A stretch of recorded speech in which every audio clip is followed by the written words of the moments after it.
Jangan saudara lihat orang sederhana, tapi dia mungkin lebih sungguh-sungguh dari Anda. Jangan hormat luar biasa kepada orang kaya, tapi justru kelakuannya tidak.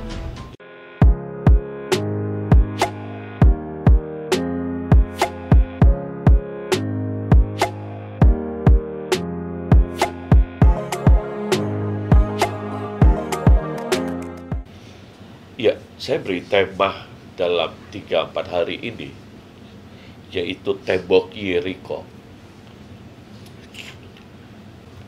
Dan mari kita belajar tentang tembok Yeriko. Apa itu tembok Yeriko? Adalah sebuah tembok. Yeriko itu adalah sebuah kota yang sebelum orang sampai ke Kanaan, ada sebuah kota namanya Yeriko. Dan di kota itu ada sebuah tembok yang sangat kokoh, sangat besar, yang hampir mustahil untuk bisa dilewati. Kota yang begitu luar biasa dengan lawannya begitu juga kuat, saudara. Kota yang begitu makmur, oleh sebab itu temboknya begitu tebal, begitu tinggi, begitu kokoh. Dan itu adalah tantangan yang besar untuk mereka sampai ke tanah Kanaan. Pertanyaannya, dalam hidup kita, ada banyak di antara kita, pasti semua orang kita sebagai pelayan Tuhan, hamba-hamba Tuhan, dan anak-anak Tuhan, maka setiap manusia pasti punya impian, punya visi, punya tujuan dia, mengapa dia diciptakan. Ada panggilan Tuhan atas hidupnya.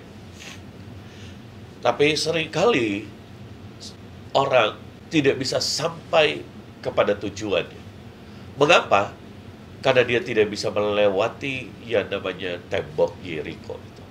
Oleh sebab itu saya ingin kita belajar sama-sama mengenai apa itu tembok Yeriko, mengapa ada tembok Yeriko, dan bagaimana sikap kita menghadapi tembok Yeriko itu. Karena ini bicara tentang halangan, tantangan, perlawanan dari si musuh, dan masalah yang begitu besar. Mari lihat Mazmur 114 ayat 7 dan 8. Gemetarlah hai bumi di hadapan Tuhan dan di hadapan Allah Yakub, yang mengubah gunung batu menjadi kolam air dan batu yang keras menjadi mata air.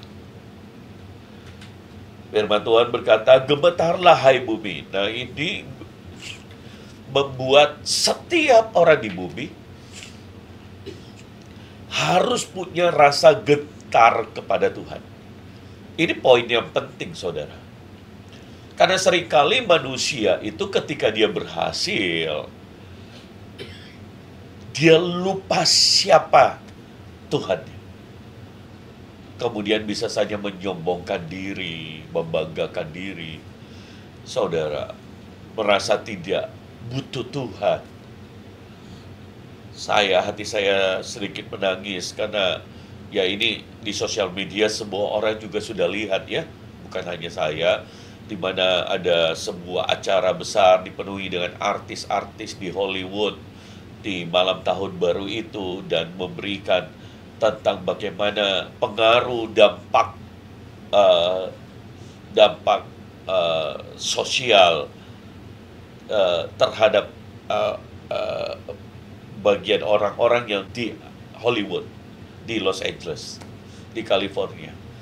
Dan apa yang terjadi, ada banyak hal yang lain, tapi yang menjadi patokannya yang saya inginkan, dia memberi satu poin, Tuhan dan pengaruh Tuhan atas Los Angeles, atas Hollywood itu nol. Dan besoknya itu terjadi kebakaran yang masif yang seperti kita lihat. Bahkan ini dari tanggal 7, saya baru pulang juga dari Amerika itu tanggal 7. Berangkat dari sana, saudara. Tanggal 7 pagi-pagi subuh. Dan itu sungguh mengagetkan karena di tengah jalan saya mendengar berita itu, saudara. Dan apa yang saya ingin katakan, bahwa jangan pernah tidak menghormati Tuhan. Saudara harus memiliki respek, hormat yang pertama kepada Tuhan. Karena saudara dan saya adalah ciptaan. Mari didik anak-anak kita, keluarga kita, ya, bahwa Tuhan yang utama. Berita tadi pagi saya mengikuti, hampir tiap hari saya mengikuti karena ada beberapa orang yang saya kenal di sana. Dan setiap hari mendoakan mereka. Dan berita itu mengatakan bahwa pemadam kebakaran 15.000, bahkan seluruh helikopter dan apa, mereka sudah keletihan untuk memadamkan, mereka sudah stres, mental mereka udah jatuh. Dan dia berkata hanya cuaca saja yang bisa memadamkan ini. Siapa pemilik cuaca? Tuhan. Cuaca tidak bergerak sendiri, saudara. Saya rindu ada perkataan bahwa hanya Tuhan yang pencipta alam semesta. Hanya Yesus yang sanggup memadamkan, saudara, api ini. Jadi harus ada pertobatan massal. Dan waktu manusia bertobat secara sungguh-sungguh, Tuhan bisa membalikan keadaan. Kerinduan di hati saya adalah kemudian terjadi pertobatan di setiap hati. Untuk mereka ngerti dan sadar bahwa butuh Tuhan. Dan firman Tuhan berkata, gemetarlah hai bumi di hadapan Tuhan, di hadapan Allah Yakub yang mengubah gunung batu menjadi kolam air dan batu yang keras menjadi mata air. Jadi Tuhan sanggup mengubah bahkan gunung batu menjadi kolam air, bahkan batu yang keras menjadi mata air, sumber air. Artinya apa? Kuasa Tuhan tidak terbatas. Dia bisa mengubah setiap keadaan, setiap situasi. Tetapi harusnya bumi ini, kita harusnya gentar di hadapan Tuhan. Hormat, respek. Saudara, ini letaknya di hati.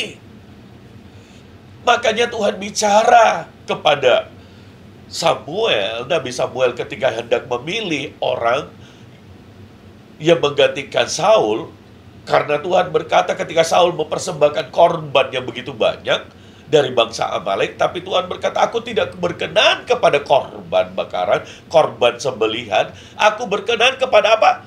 Hati yang taat.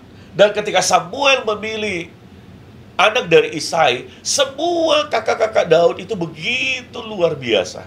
Tapi apa yang Tuhan katakan kepada Samuel yang hampir salah dalam memilih, dan dia berkata, bukan itu yang aku pilih.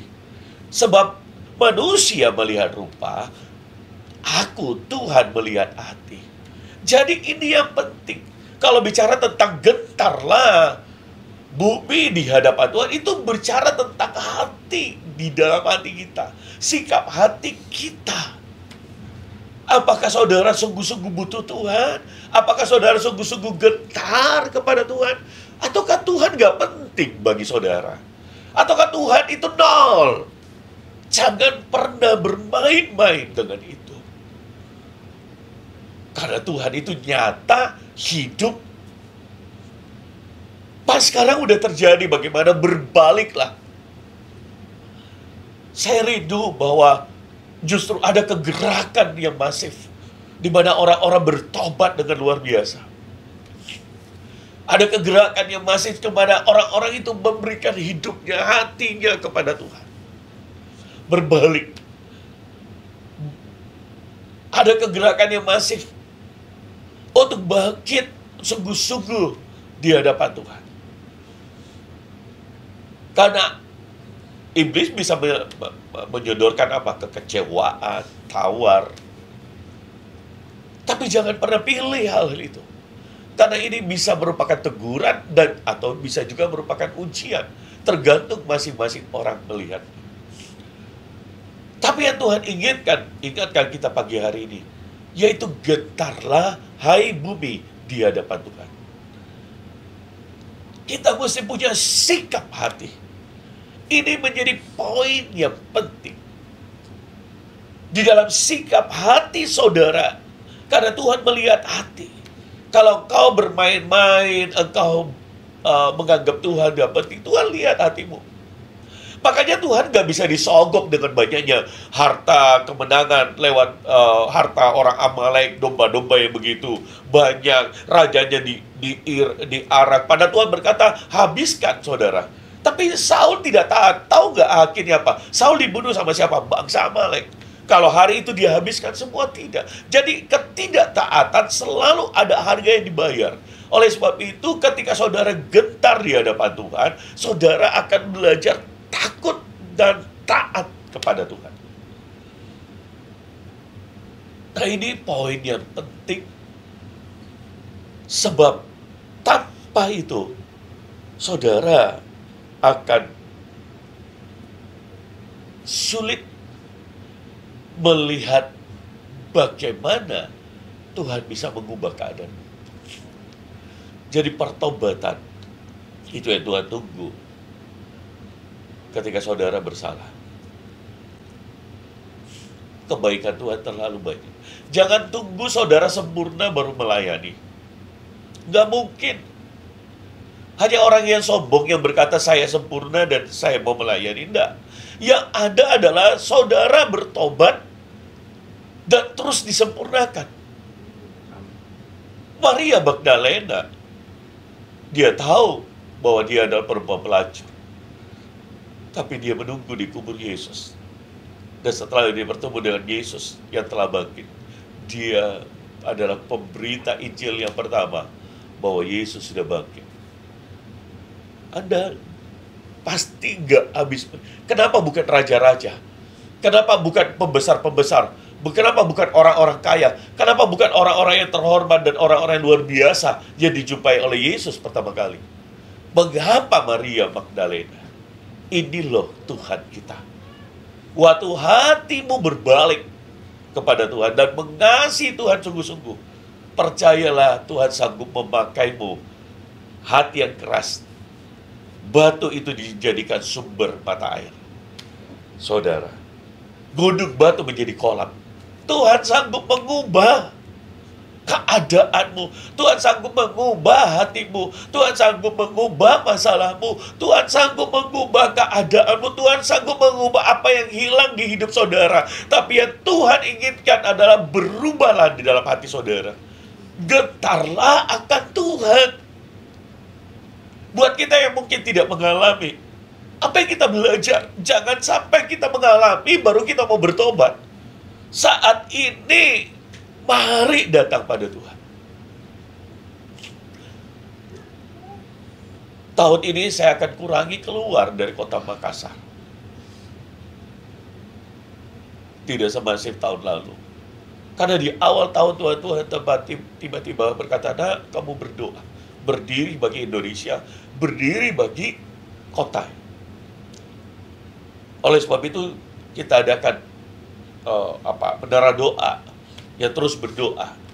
Saya harapkan nanti bisa 24 jam, tapi sekarang sampai sore. Itu apa? Untuk kita berdoa terus. Pemerintah juga perlu ditopang. Presiden perlu ditopang. Wakil presiden perlu ditopang. Seluruh kabinet perlu ditopang. Perlu didoakan sebagai orang percaya.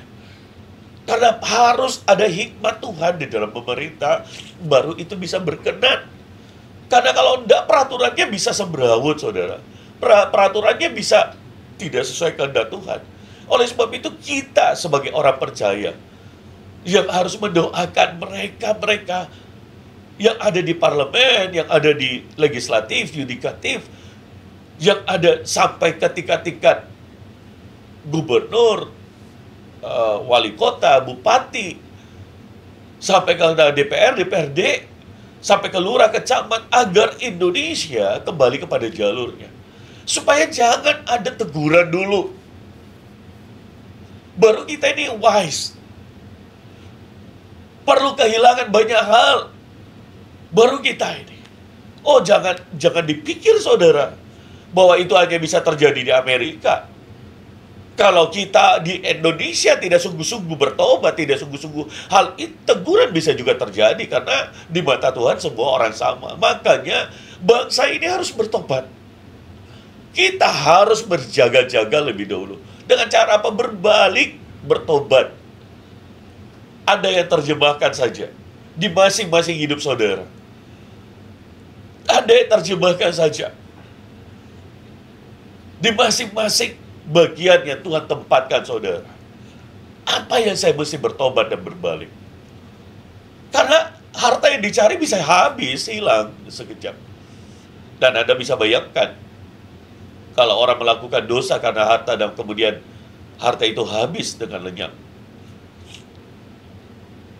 Mending seperti Maria Magdalena.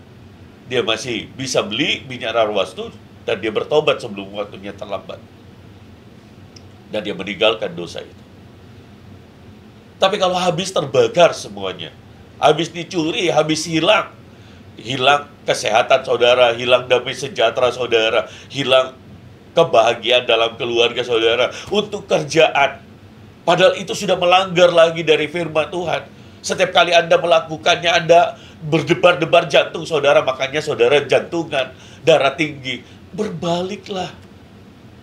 Jangan lagi mencari uang dengan cara yang salah. Ini, saya tidak berkata buat siapa-siapa.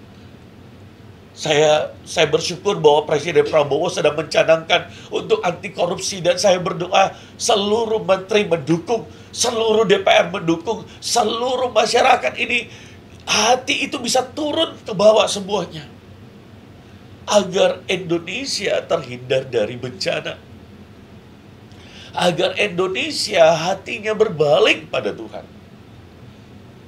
Apa sih yang dicari di dunia ini? Semua akan ditinggalkan. Dan juga kembali dengan kain kafan. Kuburan 1x2. Anda juga mau bikin kuburan 1 hektar, nggak ada gunanya. Tetap mesti ukurannya 1x2 aja. Saudara mau masukkan mobil, mau rumahmu juga tidak ada gunanya. Karena dimakan gengat dan karat semua. Jadi buat apa cari duit dengan cara yang tidak baik, tidak benar, tidak halal, kejahatan. Saatnya hari ini jangan sampai teguran datang baru berbalik. Sayang sekali. Itu yang saya dapatkan Rema.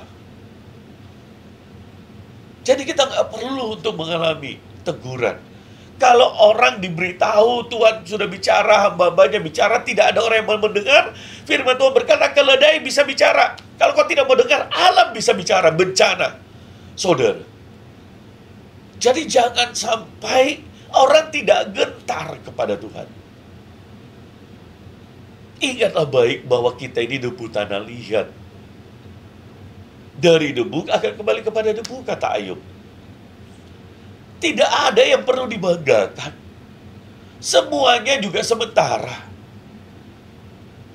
Yang saya berdoa adalah justru bukan harta yang saudara tinggalkan, tetapi iman saudara. Takut akan Tuhan, nilai-nilai yang baik, nilai-nilai yang rohani, nilai-nilai kebenaran firman Tuhan, Alkitab, itu yang saudara tinggalkan. Sehingga saudara dari turunanmu kepada turunanmu akan membawa nilai-nilai itu diturunkan pada keluarga saudara. Yosua pasal 6 ayat 1-20. Mari kita baca tentang Yeriko ini. Dalam pada itu Yeriko telah menutup pintu gerbangnya. Yosua 6 ayat 1-20. Telah tertutup kota itu karena orang Israel, tidak ada orang keluar atau masuk.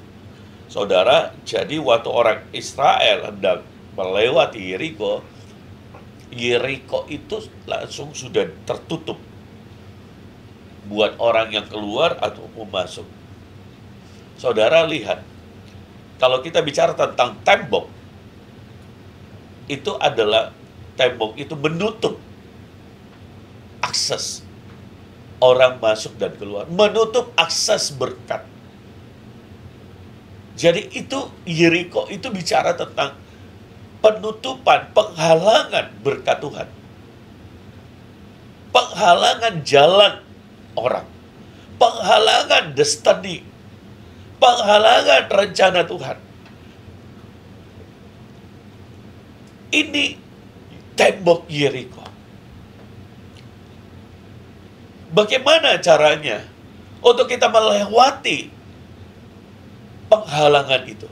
Bagaimana caranya kami mengalami terobosan ketika ada tembok Yeriko? Ini yang akan kita belajar. Karena firman Tuhan berkata, lawan kita bukan darah dan daging, tapi apa? Kuasa kegelapan. Anda bisa memakai akal pikiranmu, Anda memakai kepintaranmu, Anda minta hikmat dari Tuhan, tetapi saudara perlu juga tahu bahwa ada lawan yang lain yang tidak terlihat secara jasmani, yaitu apa? Kuasa kegelapan iblis. Ya, tentunya tidak semua, sedikit-sedikit iblis yang disalahkan, bukan. Tetapi ya benar, ada banyak hal yang dibaliknya itu adalah iblis.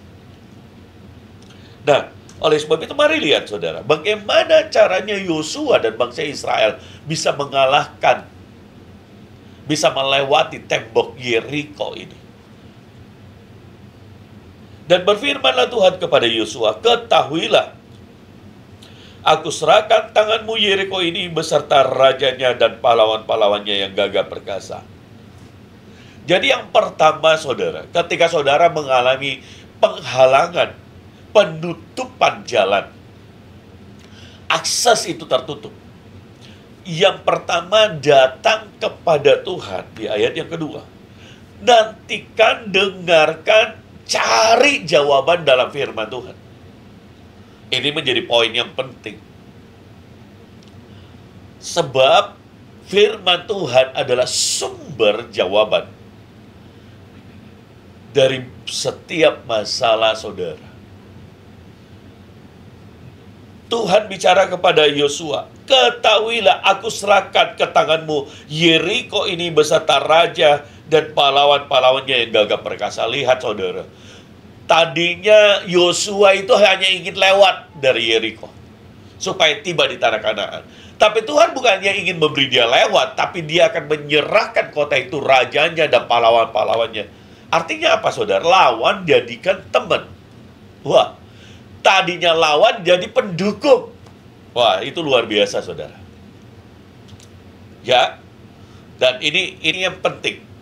Jadi, mari kita belajar sama-sama. Jangan pernah menganggap lawanmu, orang yang menghalangi engkau, orang yang tidak baik, itu sebagai musuh. Sebab Tuhan bisa membuat mereka menjadi orang yang bersahabat dengan engkau, berteman.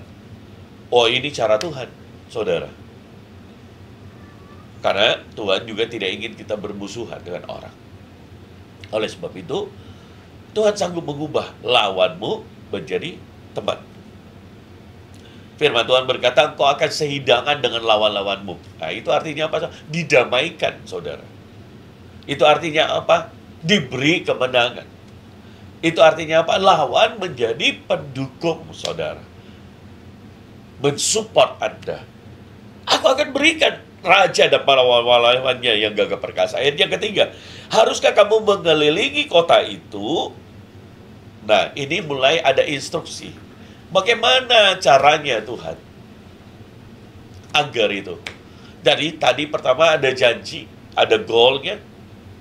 Waktu dia datang pada Tuhan, Tuhan berikan visi, Tuhan berikan janji. Dan kemudian yang berikutnya, di ayat yang ketiga, ini poin yang pertama yang harus mereka lakukan. Haruslah engkau mengelilingi kota itu yakni semua prajurit harus mengendarai kota itu. Semua prajurit harus mengedari kota itu sekali saja.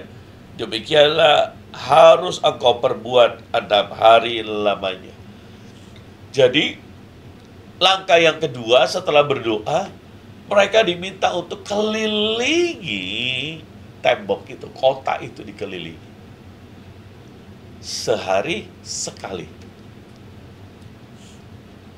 Saudara, mengelilingi, berdoa. Kuasa doa itu penting. Waktu saudara meninggikan nama Yesus, waktu saudara berbalik kepada Tuhan, waktu engkau percaya kepada Tuhan, saudara lihat Tuhan bekerja. Kelilingi kota itu sehari sekali selama 6 hari. Jadi ada instruksi yang jelas, ada rema yang jelas, ada tuntunan Tuhan yang jelas. Saudara, yang ketiga dikatakan, dan 7 orang imam harus membawa 7 sangkakala tanduk domba di depan tabut. Tetapi pada hari yang ke-7, 7 kali kamu harus mengelilingi kota itu, sedang para imam meniup sangkakala. Apabila sangkakala tanduk domba itu panjang berbunyi, dan kamu mendengar bunyi sangkakala itu, maka haruslah seluruh bangsa bersorak dengan yang nyaring, maka tembok kota itu akan runtuh. Lalu bangsa itu harus memanjat masing-masing langsung ke depan. Nah, ada pengaturan lagi berikutnya, yaitu apa? Tabut Tuhan, dikatakan 7 orang imam harus meniup 7 sangkakala tanduk domba di depan tabut Tuhan. Jadi ada 7 peniup sangkakala shofar di depan tabut. Dan di hari yang ke-7 mereka akan mengelilingi 7 kali. Dan kemudian setelah 7 kali sangkakala itu ditiup. Sebelumnya mereka mengelilingi dengan diam. Tiap hari satu dengan diam. Hari yang ke-7 dikelilingi 7 kali. Dan waktu putaran ke-7 kali ditiuplah sangkakala. Saudara, jadi apa artinya ini? Tabut bicara tentang hadirat Tuhan. Tabut berbicara tentang Yesus. Shofar, sangkakala, bicara tentang kemenangan, percaya. Tidak mungkin sebuah bangsa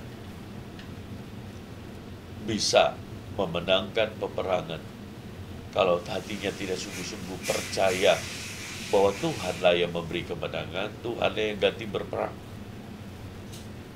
Tapi Yosua dan bangsa Israel, ini adalah Yosua dan bangsa Israel, anak-anak muda yang mereka dididik dari kecil untuk percaya pada Tuhan. Berbeda dengan bangsa Israel yang keluar dari tanah Mesir, yang mereka hatinya masih pada Mesir, yaitu dosa. Oleh sebab itu, saudara, kalau saudara ingin sebuah terobosan, sangkakala dibunyi, engkau harus berjalan bersama tabut, berjalan bersama Tuhan. Tidak ada yang lain, saudara. Kalau dulu hati saudara banyak mengandalkan yang lain, hari ini berbalik, andalkan Tuhan yang utama dibanding dengan hal yang lain. Dan saya berdoa bahwa Tuhan akan memakai dan mengurapi setiap saudara waktu hatimu berbalik pada Tuhan. Ayat yang ke-6. Kemudian Yosua bin Nun memanggil para imam dan berkata kepada mereka, angkatlah tabut perjanjian itu, dan 7 orang imam harus membawa 7 sangkakala tanduk domba di depan tabut Tuhan. dan berkata, dan kepada bangsa itu dikatakannya, majulah kelilingi kota itu, dan orang yang bersenjata harus berjalan di depan tabut. Segera sesudah Yosua berkata kepada bangsa itu, maka berjalanlah maju ketujuh orang imam dan membawa 7 sangkakala tanduk domba itu di hadapan Tuhan.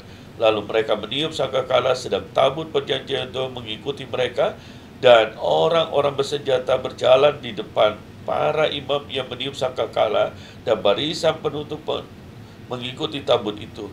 Sedangkan sangkakala terus menerus ditiup, tetapi Yosua telah memerintahkan kepada bangsa itu demikian, janganlah bersorak dan janganlah memperdengarkan suaramu sepatah kata pun, dan janganlah keluar dari mulutmu sampai pada hari aku mengatakannya kepadamu, bersoraklah, maka kamu harus bersorak. Demikianlah tabut Tuhan mengelilingi kota itu, mengendarainya sekali saja. Kemudian kembalilah mereka ke tempat perkemahan dan bermalam di tempat perkemahan itu. Apa artinya, saudara? Ketika saudara belum memenangkan peperangan, saudara harus tahu bagaimana namanya berdiam. Kadang-kadang orang itu tidak mengerti kapan harus bicara. Atau dia terlalu besar mulut. Belum terjadi sudah ngomong. Tujuannya mungkin untuk membangkitkan orang lain imannya. Tapi kalau belum terbukti, saya belajar dari ayat ini, saudara, yaitu jangan bicara hal yang Tuhan suruh minta dikatakan. Jadi kalau belum untuk memenangkan, tahan mulutmu. Jangan besar mulut. Jangan hiperbola. Jangan terlalu membesar-besarkan. Karena engkau tahu kau sedang dalam peperangan. Jangan sombong. Belum menang kau sudah bicara. Itu nggak bisa. Saudara, itu ada kesombongan bisa masuk di situ. Kalau tidak terbukti bagaimana? Nama Tuhanmu. Jadi pentingnya tahu kapan harus bicara. Mereka tidak boleh selama waktu doa itu hanya shofar saja ditiup, sangkakala. Mereka jalan dengan diam, berkeliling. Saudara. Nah, itu yang luar biasa. Milikilah di dalam hidupmu pengendalian dalam mulut saudara. Kalau saudara sedang punya masalah dalam hidup saudara, maka saudara harus mengendalikan satu hal, yaitu apa? Lidah saudara. Perkataan saudara. Karena di sanalah yang memegang peranan. Jangan sudah punya masalah, ngomongnya sembarangan lagi. Sudah punya masalah besar, bermasalah lagi dengan orang, bertengkar lagi dengan orang, gosip lagi dengan orang lain. Saudara, jangan. Masalahmu tidak akan selesai dengan cara itu. Bagaimana caranya? Saudara harus tahu yang namanya bagaimana berdiam diri. Dan sambil berdoa. Saudara berdiam diri sambil kerjakan, kelilingi, jalani itu tembok Yeriko. Saudara harus tahu bagaimana mengendalikan diri saudara. Saudara harus tahu bagaimana yang namanya percaya dengan diam. Ada banyak orang ketika mengutarakan imannya, dia memperkatakan. Ya, itu bagus kalau kau memperkatakan firman. Tetapi ada juga saatnya saudara harus diam, tidak selalu memperkatakan firman. Karena iman itu bukan hanya diperkatakan, tapi iman itu dari dalam. Yang penting adalah ketaatan saudara. Mungkin dengan meniup shofar itu tanda iman engkau percaya bahwa waktu tiup sangkakala, Tuhan yang ganti berperang. Tuhan yang memberi kemenangan. Waktu saudara sudah melangkah mengikuti tabut, itu sudah tindakan iman. Jadi tidak selalu lewat perkataan saudara. Makanya di dalam kekristenan, tuntunan Tuhan itu menjadi penting. Saudara perlu dan saya untuk membaca firman, karena strategi itu datang dari Tuhan. Tentu saudara tidak bisa membuatnya sendiri yang tanpa ditulis firman. Saudara harus melakukannya sesuai dengan firman. Waktu tabut itu diarak, apakah kita harus mengarak tabut? Terserah, bisa saja. Tapi waktu kita mengarak tabut yang lain, yaitu apa? Yesus harus ditinggikan, diangkat, saudara. Saudara lihat, kalau tabut itu diangkat, lifted up, engkau harus meninggikan Tuhan. Jadi selama masa di mana engkau mengalami masa di mana pergumulan terjadi, masalah terjadi dalam hidupmu, saudara harus meninggikan Tuhan. Lebih mencari Tuhan sungguh-sungguh. Angkat tabut itu. Masuk dalam hadiratnya. Masuk dalam keintiman. Masuk dalam persekutuan. Berjalan dengan Tuhan. Justru di saat tembok Yeriko itu tertutup, apapun yang sedang menutup jalanmu, saatnya, poin yang berikutnya, saudara berdiam dan percaya tinggikan Tuhan. Jalani. Jangan didiamkan masalah saudara. Jalani. Ini bicara tentang ada banyak orang punya masalah, dia nggak bikin apa-apa, dia tinggal terus di rumah. Masalahnya selesai? Enggak. Tokonya nih sedang apa? Nggak laris. Jalani tokomu. Sambil kau jalan, matamu melihat. Itu maksudnya. Mengobservasi. Belajar. Market apa yang bisa. Mendengar. Ketemu dengan orang. Waktu kau jalani, saudara. Itu. Tapi kalau saudaranya diam, Pak, saya berdoa, Pak, saya diam di rumah. Tapi kalau udah pernah ketemu dengan orang, bagaimana ketemu dengan solusi? Tuhan bisa mengirim, ya. Tapi engkau harus terkonek. Jalani, saudara. Ada waktunya saudara butuh berdoa. Tapi tidak harus saudara, maksudnya tinggal. Makanya penting untuk selalu minta revelation dari Tuhan. Karena akan sangat banyak implementasi tergantung rema yang saudara dapatkan dari hal ini. Apa yang Roh Kudus katakan. Nah, keesokan harinya Yosua bangun pagi-pagi, lalu para imam mengangkat tabut. Maka berjalanlah juga ketujuh orang imam yang membawa ketujuh sangkakala tanduk domba itu di hadapan tabut. Sambil berjalan mereka meniup sangkakala, sedang orang-orang yang berjalan bersenjata berjalan di depan mereka, dan barisan penutup mengikuti tabut, sementara sangkakala terus-menerus ditiup. Demikianlah pada hari kedua mereka mengelilingi kota itu sekali saja, lalu pulang ke tempat perkemahan, dan begitulah dilakukan sampai dengan hari ke-6 lamanya. Dan pada hari yang ke-7 mereka bangun pagi-pagi ketika fajar menyingsing dan mengelilingi kota 7 kali dengan cara yang sama. Hanya pada hari itu mereka mengelilingi kota itu 7 kali. Saudara, 7 kali. Ini prophetic. Ada satu waktu nanti saya akan bahas tentang 7 tembok yang mesti diruntuhkan dalam hidup kita. Saudara, tembok-tembok apa saja? Saya tidak akan bahas ini karena itu akan sangat panjang, saudara. Satu tembok saja akan bisa dibahas untuk dalam satu kali pertemuan. Tapi ingatkan saya akan coba untuk menggali dan kita akan sharing. Karena ada tembok-tembok yang perlu diruntuhkan di dalam hidup kita.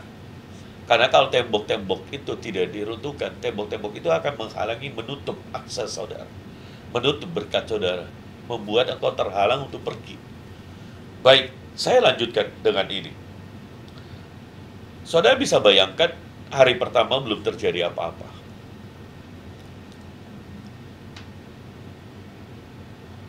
Hari kedua belum terjadi. Hari ketiga belum terjadi. Capek nggak kelilingi? Capek nggak menunggu? Capek nggak berdoa? Capek nggak melihat terus tembok yang begitu tinggi dan tertutup? Secara manusia capek. Makanya penting dikatakan apa? Para 7 imam itu membawa senjata. Senjatanya apa? Bukan peluru, bukan bom, bukan nuklir, bukan pistol, bukan panah, bukan tombak, apa? Sangkakala. Itu senjata rohani. Itu senjata. peperangan. Nah, pastilah orang Yeriko akan berkata, aneh ini nih Yosua dan bangsa Israel. Masa dia kelilingi aja? Masa dia hanya kelilingi tiup shofar, terus tidak ngomong, tidak apa, diam saja? Saudara, ini bicara tentang atmosfer. Roh itu nyata. Dan peperangan yang pertama yang saudara harus menangkan adalah peperangan secara roh. Bagaimana dengan bisnis saudara? Hal yang sama. Bagaimana tanda keadaan ini? Hal yang sama. Saudara mesti sering-sering mendoakan. Sering-sering kelilingi setiap bisnis saudara, setiap pekerjaan saudara harus ada pendoa yang menopang saudara. Pemerintah harus ada pendoa yang menopangnya. Harus ada nabi yang bisa berdiri. Harus ada pendoa yang sungguh-sungguh. Ya, semua pemimpin harus ditopang saudara. Saya pun juga selalu mengingatkan kepada seluruh pendoa untuk mendoakan saya. Dan kalau ada pun pesan Tuhan kepada saya, tolong disampaikan. Nah, itu sangat penting saudara, sangat penting sekali. Ayat 16.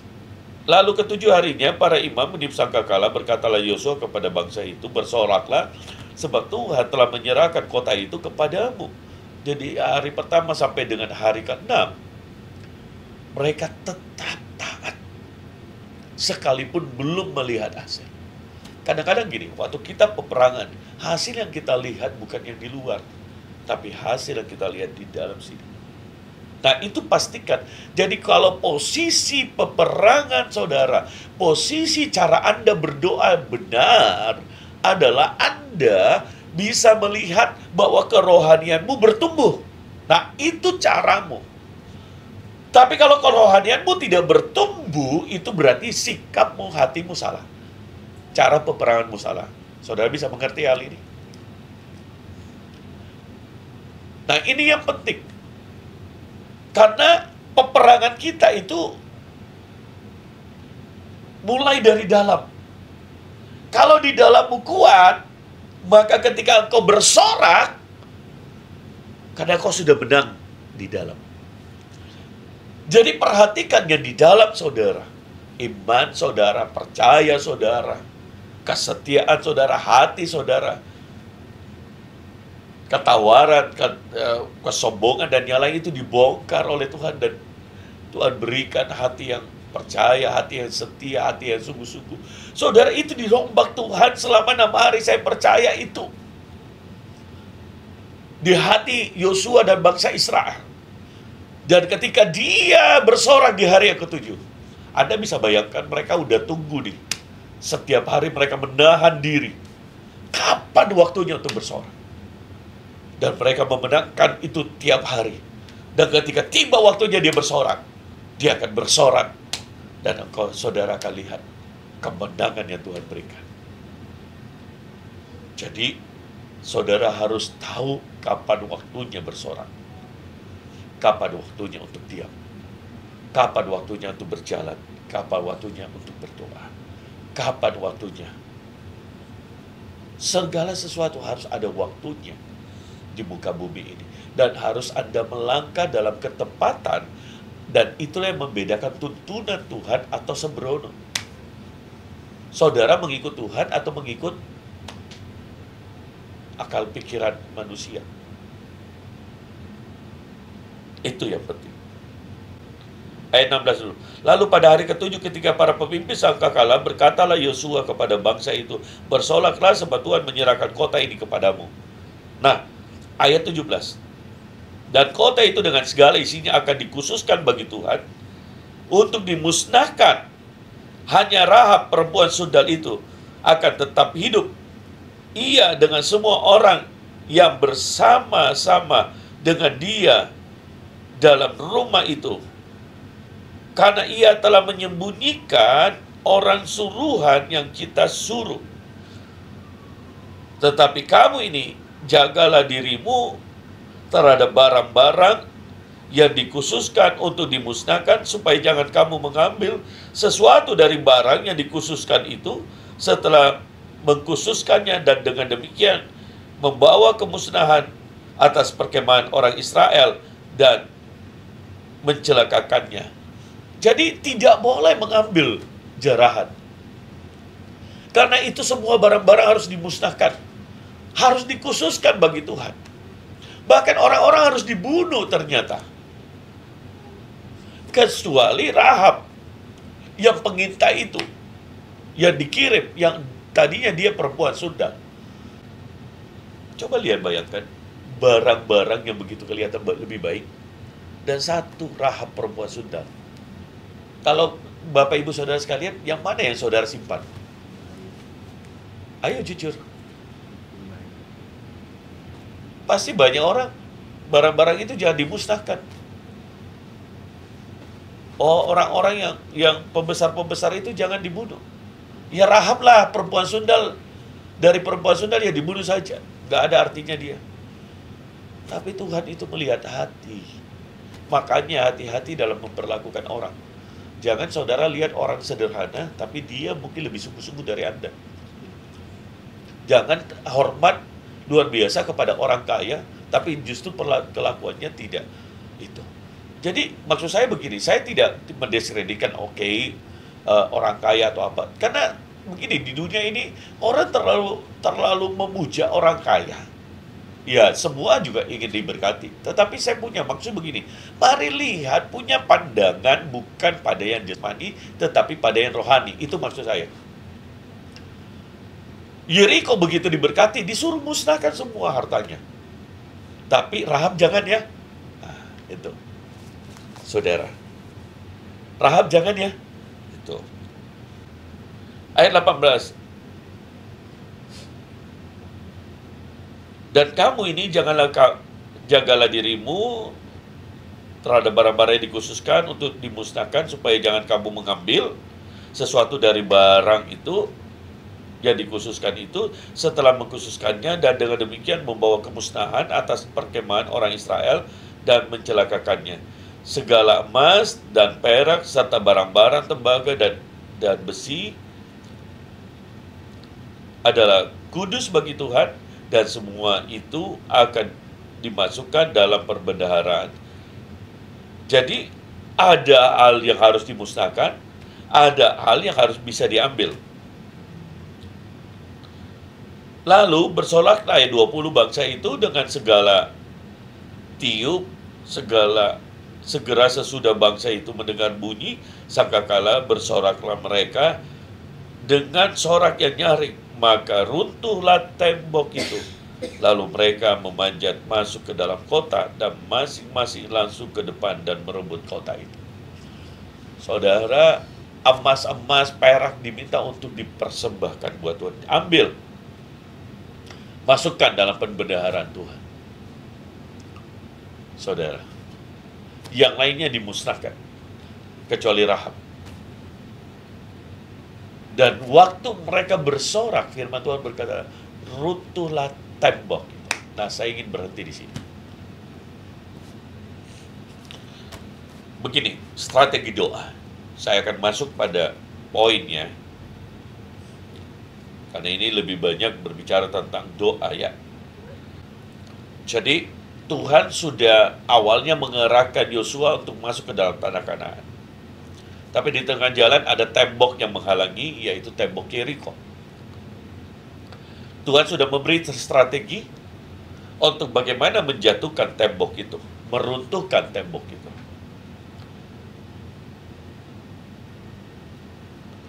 Jadi apa artinya?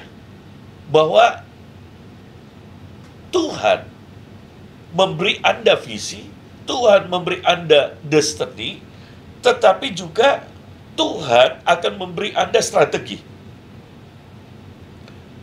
Kenapa? Karena seringkali ada hal-hal yang menghalangi janji Tuhan. Nah, ini menarik, saudara. Ada banyak orang hanya mendapatkan janji, tapi dia nggak punya strategi untuk mendapatkannya itu. Percayalah, ada satu oknum yang tidak ingin Anda berhasil, yang tidak ingin Anda dipakai Tuhan, yang tidak ingin Anda diberkati Tuhan. Yaitu siapa? Iblis. Oleh sebab itu, jaga, minta strategi dari Tuhan. Nah, kita akan lihat. Yang pertama, saudara, saudara perlu waktu mengelilingi tembok Yeriko, itu sebuah arti begini, mengidentifikasi area masalah yang kau hadapi. Jadi waktu saudara mengelilingi tembok itu adalah saudara mengidentifikasi tembok yang tertutup itu, masalah Anda. Dan saat itu ketika berkeliling juga, maka saudara akan menemukan strategi akan apa yang, bagaimana caranya untuk saudara bisa menerobos. Mengidentifikasi tembok itu yang menghalangi kemajuan saudara. Wah, ini menarik. Ada banyak orang ketika dia punya masalah, dia stres. Padahal yang harus saudara lakukan keliling, identifikasi. Saudara, apa sih masalahnya? Dan minta strategi Tuhan untuk bisa keluar, untuk bisa memenangkan setiap masalah ini.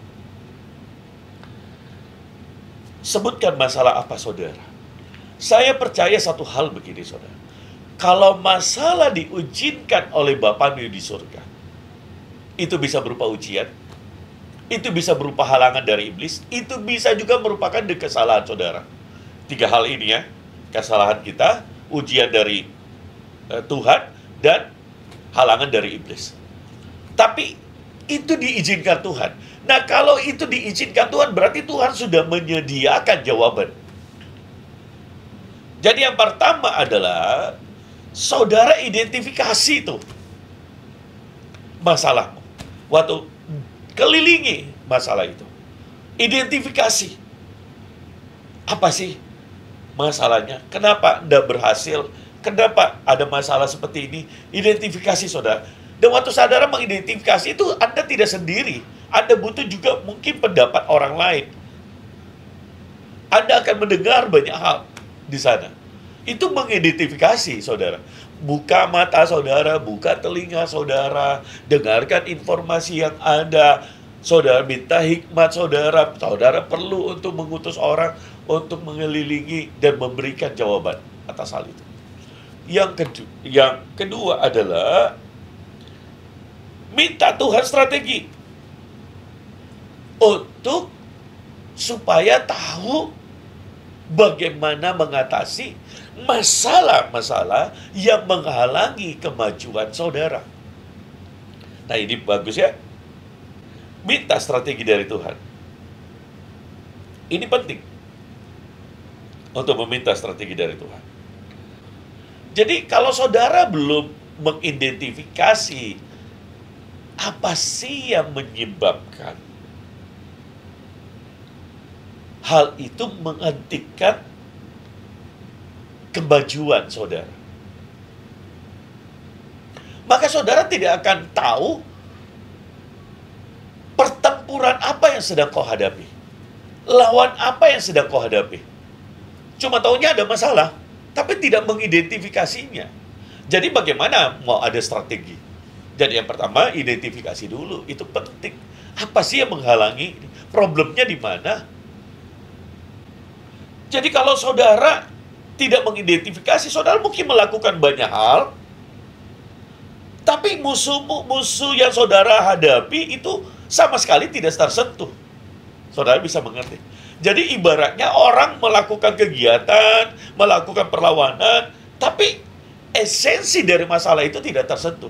Musuh yang sebenarnya tidak tersentuh. Kenapa? Tidak dilakukan identifikasi yang benar. Makanya saya berkata seperti ini, saudara. Firman Tuhan itu perlu revelation. Jadi kalau ada revelation, itu hikmat turun. Dan saudara akan bisa melihat hal-hal yang tidak terlihat. Makanya orang yang merenungkan firman itu bukan hanya membaca ya, merenungkan itu sumber hikmat dan aplikasikan di dalam hidupmu. Membuat engkau akan menjadi pemenang-pemenang. Aplikasikan dalam bisnis, aplikasikan dalam keluarga, aplikasikan dalam pekerjaan. Saudara, maka engkau akan menjadi orang yang berhikmat. Karena saudara akan tahu mana yang tidak bisa, mana hal yang ini jangan dilakukan, dan mana yang menjadi solusi. Jadi firman Tuhan itu bukan hanya letterlek yang saudara lihat. Tapi perlu pewahyuan, pengertian untuk diaplikasikan dalam hidup. Jadi saya percaya bahwa firman Tuhan itu adalah Tuhan sendiri dan menjadi jawaban atas setiap permasalahan yang saudara hadapi. Saudara bisa mengaplikasikan ini di dalam banyak hal. Saya merasa, saya ingin berkata, Anda yang mengikuti siaran langsung ini menjadi Anda adalah orang yang berbahagia sekali. Kenapa? Karena ada banyak hal yang baru yang Tuhan bicarakan pagi hari. Dan saya bersyukur akan hal itu. Segala kemuliaan buat Tuhan. Saya tidak punya apa-apa, tapi Tuhanlah yang membuat itu. Tuhanlah yang memberikan revelation-nya. Nah, di dalam banyak kasus, itu kegelapan itu adalah tembok Yeriko yang menghalangi kemajuan.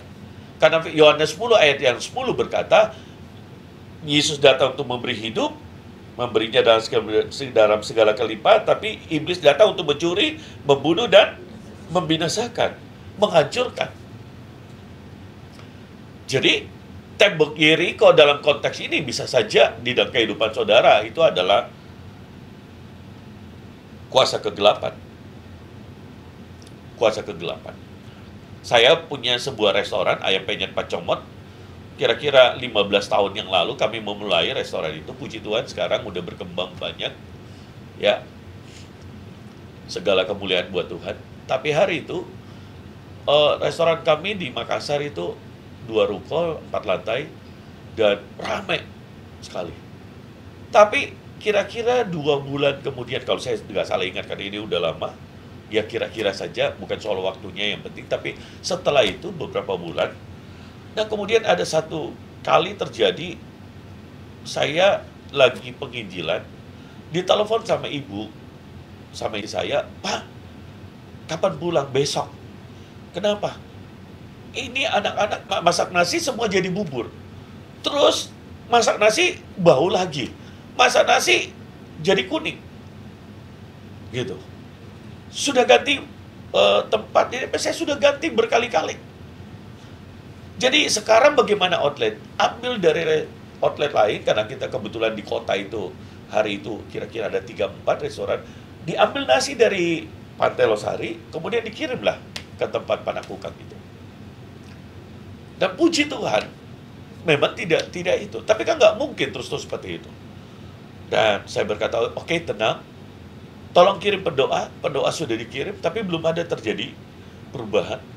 Dan kemudian saya datang kepada Tuhan. Dan saya melihat kuasa kegelapan. Saya berkata, di dalam nama Yesus, ini waktunya Engkau menyingkir. Saya pulang. Besok, langsung saya ngobrol sama istri. Pergi ke sana. Saudara, apa yang terjadi? Kesaksian daripada orang ternyata, dan saya lihat sendiri, itu setiap pagi ada kayak serbuk pasir putih gitu di dapur. Itu di lantai 4. Nggak mungkin kan ada pasir laut di atas di dapur ruko lantai 4. Setiap pagi muncul begitu. Itu nggak mungkin. Nah, ini real karena saya sendiri alami. Tapi hari itu Roh Kudus bicara ke saya, waktunya kemuliaanku dinyatakan. Nah, ini penting. Makanya saudara harus punya firman dan saudara harus kenal Tuhan. Karena senjatamu harus firman. Amin. Nah, saya beritahu hari itu sedikit yang Kristen, sebagian besar agama lain, dan kemudian kumpul dan semulailah saya memberitakan Injil. Nah, inilah kesukaan Tuhan. Di tengah-tengah masalah, harus Injil diberitakan. Nama Tuhan diberitakan. Saya beritahukanlah bahwa semua kuasa sudah tunduk di bawah keturunan Maria, di bawah perempuan itu, yaitu kita yang percaya. Jadi dia berkata, kita akan berdoa dan mengusir. Yang kedua, firman Tuhan berkata, oleh darah Yesus, semua kutuk, semua dosa sudah ditanggung oleh darah Yesus. Dan kita akan minta. Jadi, kita akan angkat darah Yesus. Dan kita minta pendamaian. Kita minta pengampunan. Dan saya beritahu juga sama mereka, engkau yang masih minum, engkau yang merokok, engkau yang ini, berhenti. Setuju, setuju. Dan mari percaya pada Tuhan. Saudara, yang ketiga, firman Tuhan berkata, urapi kepada orang-orang, maka orang-orang akan disembuhkan. Dan saya mengurapi mereka. Mengurapi juga tempat-tempat itu. Firman Tuhan berkata, taruhlah tanda darah pada palang-palang pintu. Saudara, dan saya beritahu, supaya kalau ada masalah datang, ada kutuk datang, ada murka Tuhan datang, itu berlalu. Dan saudara, kemudian saya taruh di palang-palang pintu oleh darah Yesus perlindungan. Saudara, hari itu di depan saya tungguin masak nasi. Dan di depan saya, puji Tuhan, nasi itu masak dengan baik. Dan saya bilang, iblis kau tidak bisa. Saya kirim kembali kepada orang. Nah ternyata itu enggak jauh dari tempat itu, dari lokasi itu. Tapi sampai sekarang tidak ada gangguan apa-apa. Kenapa dipagari? Didoakan selalu. Jadi ada oknum yang tidak suka. Ada orang yang bermain-main dukun, bermain-main bermain-main setan, kuasa kegelapan. Saudara, ada iblis yang tidak suka ketika saudara dipakai Tuhan, diberkati Tuhan. Nah, makanya identifikasi. Satu, mintalah juga strategi dari Tuhan. Nah, jadi saudara harus tahu bahwa ada kuasa kegelapan yang tidak suka. Kabar baiknya adalah Yesaya 54 ayat 17 yang berkata seperti ini. Terjemah The King James-nya tulis begini, tidak ada senjata yang dibentuk untuk melawanmu akan berhasil. Tidak senjata yang ditempa kepadamu akan berhasil.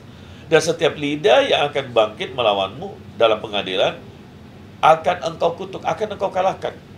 Inilah warisan hamba Tuhan, hamba-hamba Tuhan, dan kebenarannya mereka berasal dari aku, firman Tuhan. Artinya apa? Tuhan pembela, Tuhan penolongmu, Tuhan yang memberi kemenangan, Tuhan yang ganti berperang. Amin. Yesaya 54 ayat 17. Nah,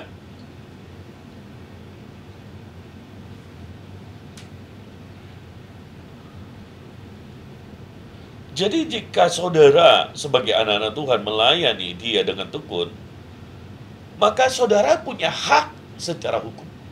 Kalau saudara hidup dalam kekudusan, hidup dalam kebenaran, sungguh-sungguh kepada Tuhan, saudara punya hak secara hukum. Itu Yesaya 54 ayat 17 itu. Tidak ada yang bisa menyentuhmu. Tidak ada yang bisa dirancangkan iblis padamu, dapat menempa engkau. Kadang-kadang begini saudara, kuasa kegelapan juga itu kan keras kepala. Contoh, istri saya sudah menyuruh beberapa pendoa dan teman-teman berdoa, tapi nggak ada yang pergi. Keadaan masih tetap sama. Jangan berhenti berdoa. Ajaklah otoritas yang lebih tinggi untuk berdoa. Dan hari itu kita berdoa bersama dan kemudian mengusir roh jahat itu. Amin. Karena roh jahat juga itu ada waktunya dia keras kepala. Gak mau. Tapi jangan pernah takut saudara. Makanya penting untuk berdoa. Bahkan Markus 9 ayat 23 begini. Hal itu hanya bisa dikalahkan dengan apa? Doa dan puasa. Kalau perlu ambil puasa. Ambil doa puasa untuk bisa mengalahkan. Jadi kalau saudara tidak bisa sendirian, saudara perlu mengalahkan, mengambil orang lain. Ulangan 32 ayat 30 berkata begini, bagaimana mungkin satu orang dapat mengejar 1.000 orang dan 2 orang dapat membuat lari 10.000 orang kalau tidak gunung batu mereka telah menjual mereka dan Tuhan telah menyerahkan mereka. Jadi satu orang mengalahkan 1.000, 2 orang mengalahkan 10.000. Gitu.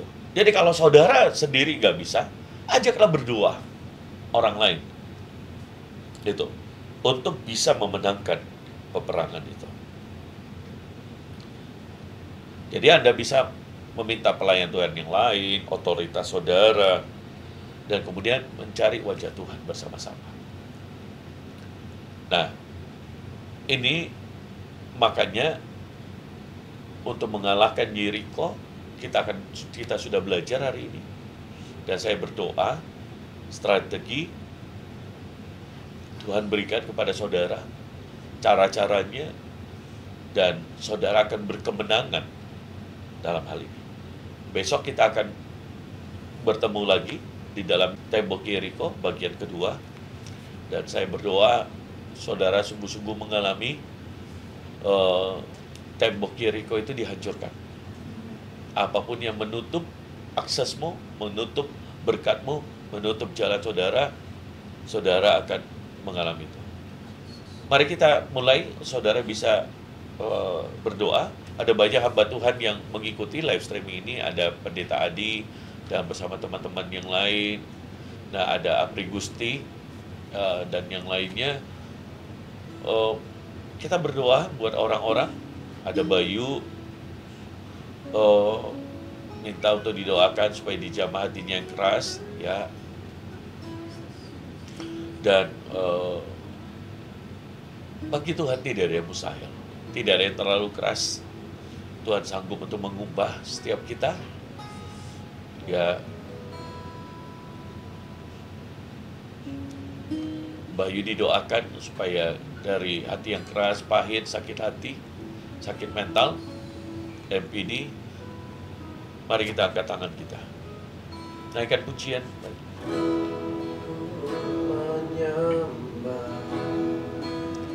Dalam kudus hadirat-Mu,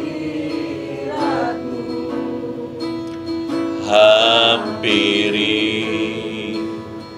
tata kasih karunia-Mu Bapa.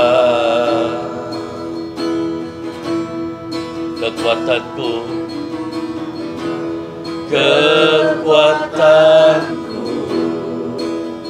hanya dalam hadirat-Mu, Yesusku, hanya Kaulah segalanya.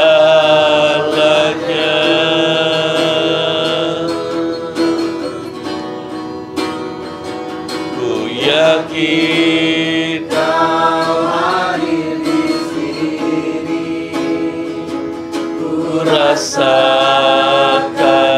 kuasa yang tak terbatas. Ku yakin Kau nyata di sini, kemenangan terjadi di sini. Ku yakin Kau hadir di sini, ku rasakan kuasa yang tak terbatas. Ku yakin Kau nyata di sini, kemenangan terjadi di sini. Mari kita berdoa buat hamba Tuhan Bapak Pendeta Lamhot Purba dalam pelayanannya di Kabupaten Dairi. Tuhan, Kau mengurapi hamba-Mu, Kau menempatkan. Kami berdoa Kau cukupkan setiap yang dibutuhkan. Pakai hidupnya untuk lebih lagi memenangkan banyak jiwa untuk kemuliaan nama-Mu. Bapak, kami berdoa buat saudara Bayu, jamah hatinya yang keras dan pahit, sakit mentalnya, Tuhan Engkau sembuhkan. Kau kenal dia, kau tahu dia, dan kau sembuhkan. Bahkan saudara-saudara yang lain, pergumulan apapun, seperti ada tembok yang menghalangi, semua aksesmu tertutup.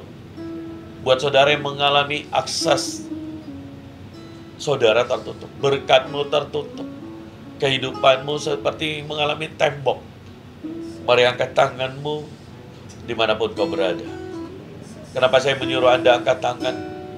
Tanda supaya kau berserah dan Tuhanlah yang turun tangan. Bapak, kami berdoa setiap orang yang mengangkat tangan, turunkan tangan. Dan di dalam nama Yesus, urapi, pakai hidupnya untuk kemuliaan nama-Mu. Buat terobosan, tembok Yeriko itu diruntuhkan. Dan di dalam nama Yesus, mereka akan melewati setiap tantangan dan rintangan, sehingga masuk ke dalam tanah Kanaan. Kami berdoa untuk pendiri sekolah Kristen di Pulau Banyu, Kalimantan Utara. Tuhan, Engkau yang menolong sekolah ini. Tuhan, Engkau yang menolong pendirinya, seluruh jajaran, seluruh siswa. Dan di dalam nama Yesus, apapun masalah mereka, Tuhan, Engkau buka jalan.